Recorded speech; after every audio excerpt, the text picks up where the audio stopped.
everyone. Hi, excited to record my first podcast from different location, not from home. And today I have a CEO and founder of Frog AI, David Hipkin. David, introduce yourself. Yeah, cool. Nice to meet you. We had a chat yesterday, so interested in what you guys are doing. Yeah, I'm founder and CEO of Frog AI. First set up a business in 2018. Frog AI was created in 2019. We've been going, since then, 6 years, flown by, ups and downs, trials and tribulations, all good. And we've recently set up a B2C business as well. So, yeah, lots going on at the moment.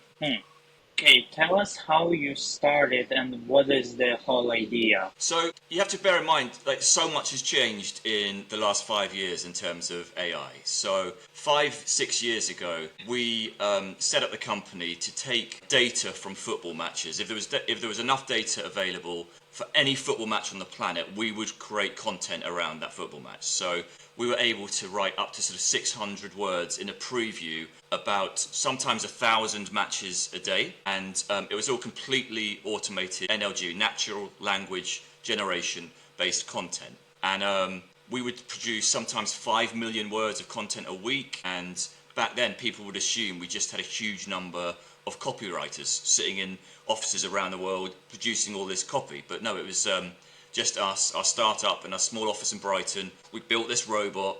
We had these brilliant data sources, and we generated content around the clock, 24/7. And yeah, so back then it was kind of quite magical because nobody was really doing this stuff. Now I think the AI landscape is so vastly different. People are still very impressed by what we do, but perhaps not as impressed as they were 5 years ago. Okay, yeah, interesting. Right, you were there before ChatGPT exploded and everything in AI stuff.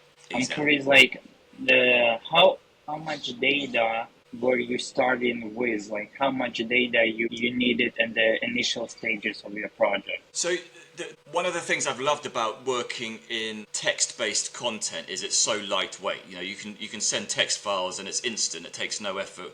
You know, doing a video call now and things are buffering and you need like bandwidth and all this stuff. Text content is so lightweight. So when we're giving content to our partners, there's just no latency involved. So it's a brilliant sort of simple integration piece. In terms of the data we needed to produce the content, strict about making sure it was accurate. Accuracy is key. So we would do what we called 6i verification. So if we had at least 3 sources, so as in 3 sets of eyes, 3 independent sources saying the same thing in terms of the results and the data that we were analyzing, we would consider it good enough to use. If one of the 3 was out of sync, we wouldn't use it. So we needed to make sure we had enough sources to create that 6i accuracy. So we did multiple approaches, from direct relationships with companies who would provide us the data, scraping of websites, our own data that we've already got. So we had multiple methodologies of getting it. Incredibly lightweight though. So once it was up and running, it was very agile. We never had any real issues with downtime because it was so lightweight collecting the data. And all we needed for every single football match was historical data about their previous performances. So our previews were based on betting odds as well. So we would look for who is likely to win the match that we were writing a preview about, whether both teams would score, yes or no, and how many goals there would be, over or under 2.5 goals. So yeah, it was very straightforward finding that data. The biggest challenge was the uniqueness of our software, which was taking all that data and converting it into human-sounding content to make people think that they were being communicated to by a human rather than a machine. Yes, interesting. And like, I know you are not technical, you mentioned that, but could you share a little bit how the actual technology works behind the scenes, like on a high level, if you could open up? Yeah, it's so essentially, I've used this phrase before, but my business partner created our robot, and it's my job to teach the robot how to speak. So essentially, if we're going into a new domain, so obviously football was the first thing we did. Countless ways you can describe football. Obviously, there's a lot of sort of lads culture with football, a lot of sort of banter and all this stuff. But we wanted to be sort of like kind of BBC, Middle England, match of the day, just sort of down the middle, not generic, but just non-offensive in our personality of how we're going to present this commentary. So we would consume content from YouTube and Radio 5 and Match of the Day and watch all these programs, and we create a huge corpus. We spend weeks building up a corpus of text from all these sources, and those sources will become essentially the personality of our voice. So if we had a client that said, you know what, I'd rather be more American focused or a bit more banter or exclamation marks or more exciting, we would find a sort of narrative voice that suited that audience. But the idea for us, and essentially for all the domains we've gone into, it is to create a very neutral personality. And if you go to frog.ai now, you can see our commentary across football, cricket, tennis, and you'll feel that it's a human being that's writing that commentary, but you'll also feel that it's very neutral in how it speaks. So yeah, I'm not technical in terms of how my business partner has created our platform, but I spend a lot of time on making sure that the voice of our commentators is human enough to convince people that, you know, it is a human being. Interesting. So basically, you needed two data parts. First data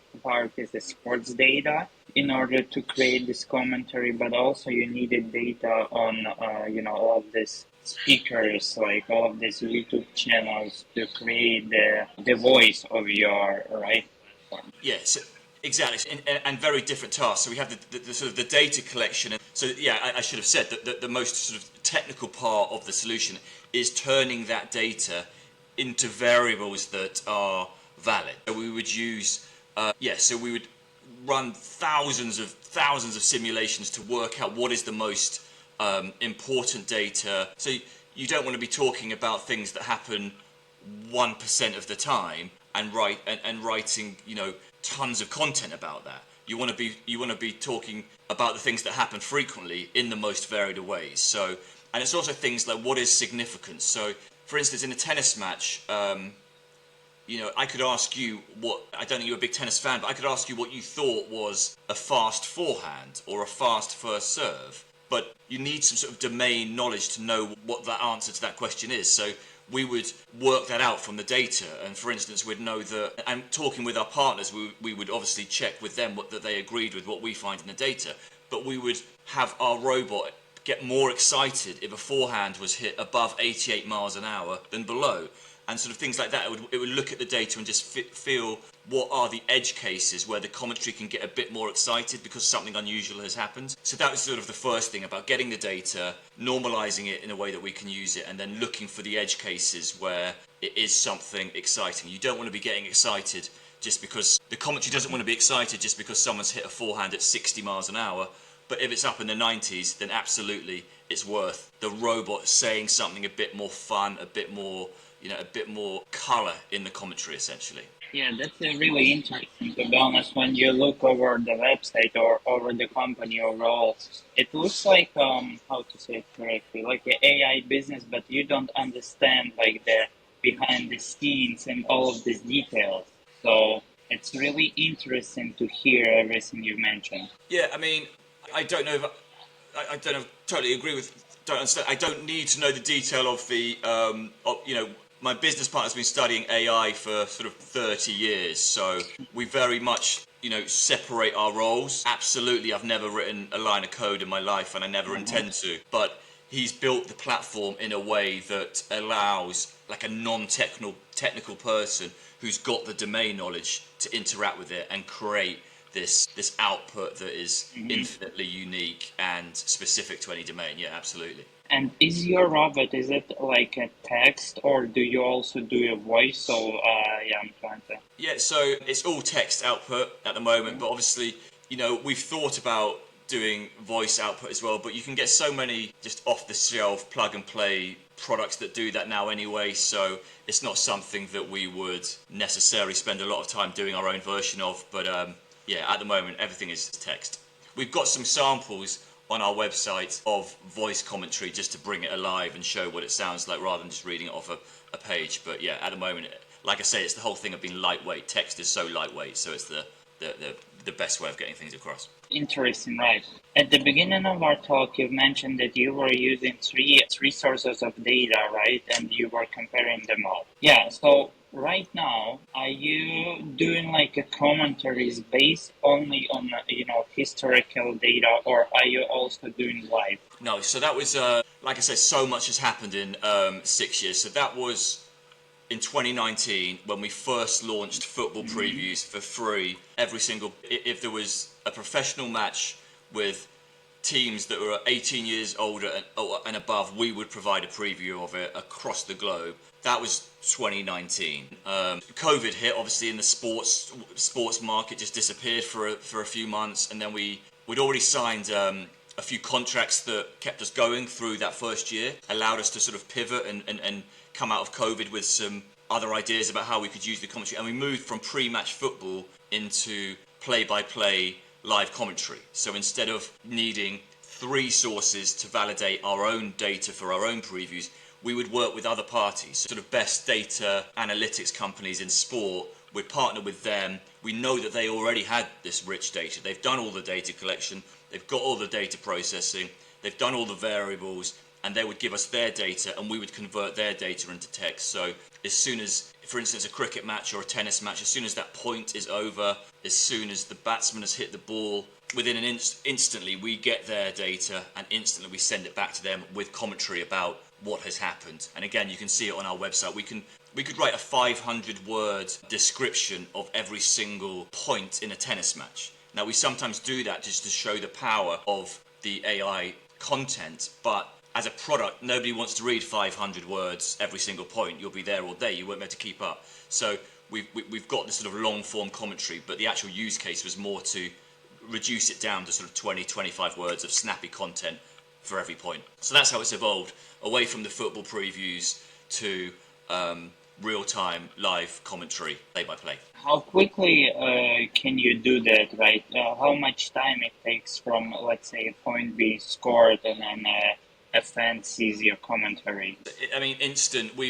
Our commentary would always be, if you're watching on TV, Sky Sports, whatever it's on, our commentary would always be ahead of what you're seeing on TV. The only sort of issues with latency would be further down the chain. Like if once we've sent content to our third party and they have any issues distributing it themselves, they could add some latency themselves. But for us, it was as soon as we've got milliseconds, like as soon as we've got that packet of data, we instantly send it back. Interesting. So you basically need data from in venue, and then you are being before it actually happened on TV, right?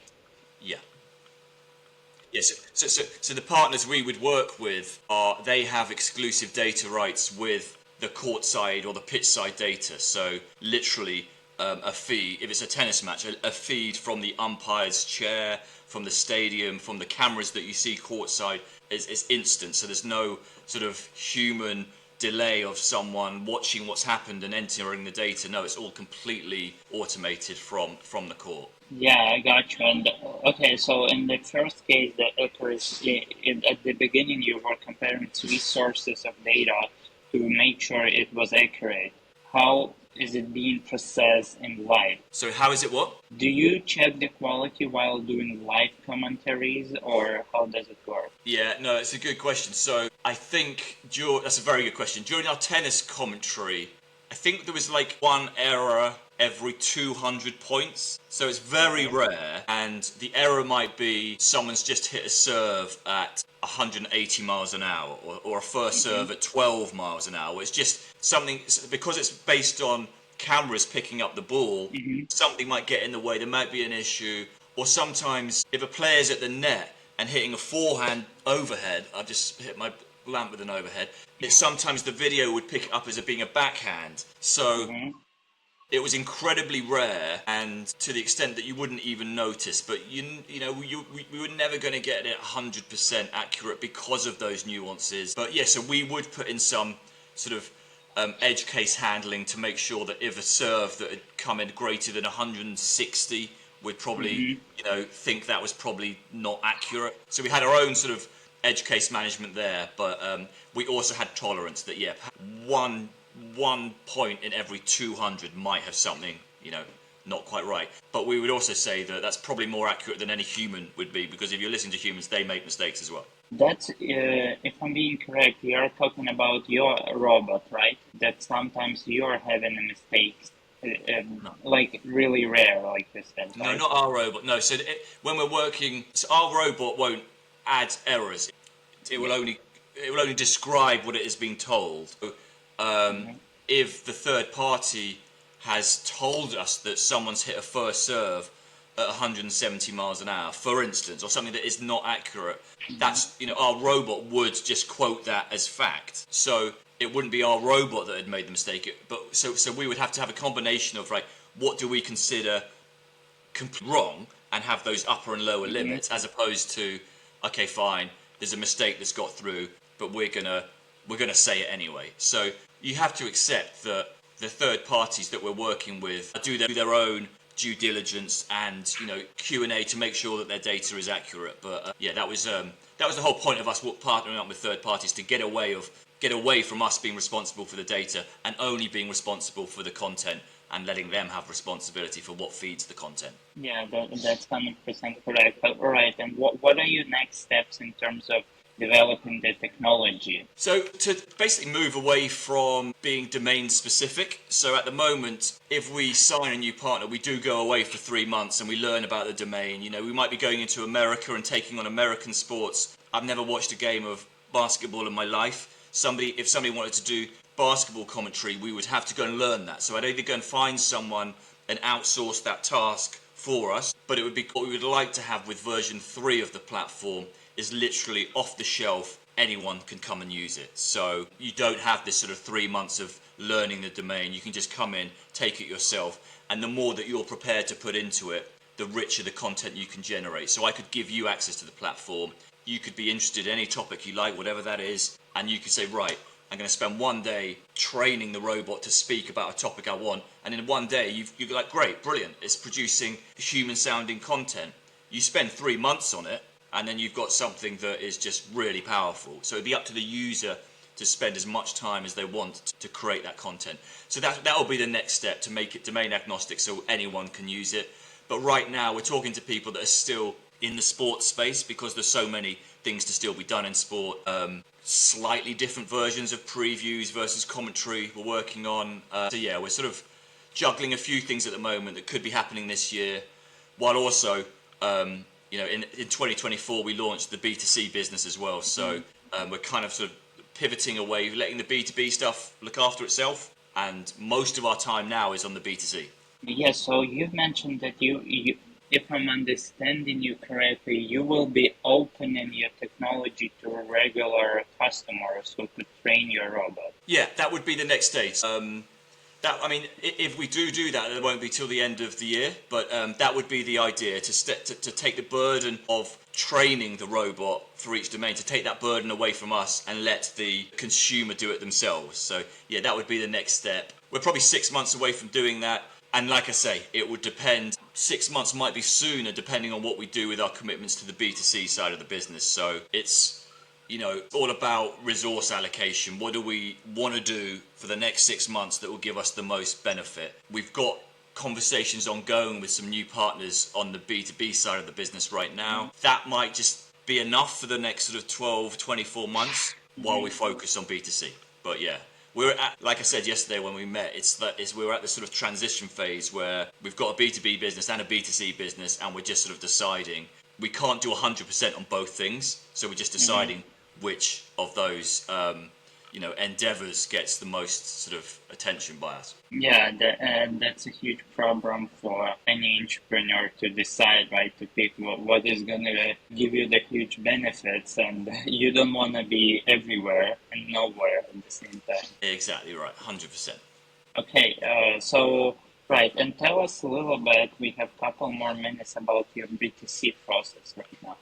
So the B2C stuff has been an offshoot of the B2B. So the B2B was creating football content and previews, and the robot was trained to find value. So we wanted to write previews that people online, on their phones, on their laptops, can read our content and be told, there's a good betting opportunity here. If you back this team, they're likely to win, and the bookmakers might have errors in their prices. And we put this out over 3 years, and over the course of the 3 years where we were writing hundreds of matches a day. If you had followed every single one of our previews, you would have made a very healthy profit following our robots previews. So about 2 years ago, rather than just write this content, we decided to actually bet on the content as well. So we started betting on our robots' advice. We made £200,000 in just over a year and a half following what the robot had told us to do. And so we really found something that was valuable there. That is not an insignificant amount of money for anyone, really. And so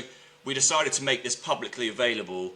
About a year ago, we started sharing this advice on our website, and me and my business partner, we've been in the betting industry for 20 years or more. So we're completely transparent about what we've done, how we do it, how the system works, and so we are now selling access to that system. You can use it for free. People can log in for free and use it, and if you want to use it more, you can upgrade your service and essentially get access to this service that we used for 2 years. Yeah, I got you. And so your main focus is B2C in the future. It looks, right. You asked me right now, in 3 months, something might change. But right now, absolutely, we've got so much momentum behind it. We're getting tons of great feedback from our members. It's like it's a breath of fresh air. When you work B2B, you can only go at the pace of your slowest member. And a lot of these big companies, by nature of their size and scale, have to move slowly. When you're a small, agile company, you want to do things, now. With the B2C focus, it allows us to just go at our own pace, fast pace, get things done. And it's incredibly energizing to be focusing on going straight to the customer rather than via another business that might be a little bit slower compared to ideally what we'd want to do. Right, yeah, David. So at the end of our podcast, I want to ask you a couple of basic questions. So first, what is your favorite sport? My favorite sport is boxing. Boxing. I know this the answer, but who is your favorite fighter? Well, a close friend of yours, Alexander, and tell me if I pronounce it right, Alexander Usyk. Yeah, nice. You're pronouncing it better than some of the Ukrainians, right? Well, a lot of people call him Usyk. They put a Usyk. It's not. It's Usyk. It's Usyk. Yeah. Yeah. All right. But let's say I'm usually asking who's your favorite player, not not in boxing. So away from boxing, my favorite sportsman of all time is Novak Djokovic by miles. Novak Djokovic is up here, and then everyone else can fight for second place. Djokovic, absolutely love Novak Djokovic. Yeah. Okay. Yeah. The next question: what business advice would you give to young people? Yeah, having met you, and I don't know how old you are, but I'm obviously a few years ahead of you, and I think about, I thought about that question, having spoken to you yesterday, and, it's tough. It's really tough. Like, you've got to be, you can't play at this. It's not for fun. It's not a part, people talk about having a side hustle. This isn't a side hustle. This is like an all-consuming lifestyle choice. So I often get confused when somebody will say to me, what are you up to this weekend? Because I'm like, well, the same thing I do all the time. I'm working. And obviously I can do my own thing when I want to. I go to the gym every day. I go on nice holidays. I spend time with my friends and my girlfriend. I do all the things I want to do, but you don't stop working. So it's that mindset thing. Be prepared for it to be all-consuming. I would also say that don't go too soon. So you need to So I worked for a company for a long time, like 15, 20 years before I did my own thing. And when I left to set up my own company, there was not a single piece of doubt in my mind. I'm like, right, I've got to do this now. I was in my late 30s. I was like, I've got to do this. Now, kind of wish I'd gone 10 years earlier, 5 years earlier, but perhaps I wasn't ready to do it. So, don't pressure yourself to do it too soon. Get that experience. When you're ready to go, you have to be all in. It's the same as eating, drinking, breathing. It's just something that you do to run your own business. That can't be underestimated. Thank you. Completely agree on this. I would like to ask you, do you want to add something about like what we've talked or anything else? I mean, Kuro, I could talk to you for hours, but I think, we've covered it. It's gone quickly, 28 minutes. Yeah, I mean, people can find, you can Google, see what we're doing. Any youngsters out there want to DM me, ask me questions, I'm always happy to talk to people. So, yeah, all good. Where we can find you, where we can follow you, like? everyone who is listening? I would just Google me. Google David Hipkin and you'll find all my stuff. You'll find all my boxing, my frog AI, my sharp betting, my football. We're about to release some tennis content. So just Google me. There aren't many of me out there and you'll find like quite a lot of stuff about me. Right, David. Thank you so much for inspiring talk, and I'm pretty sure everyone who is listening will have value from it. And it was great to have you. Look forward to it. All right, Cole. Good man. Talk soon. Yeah.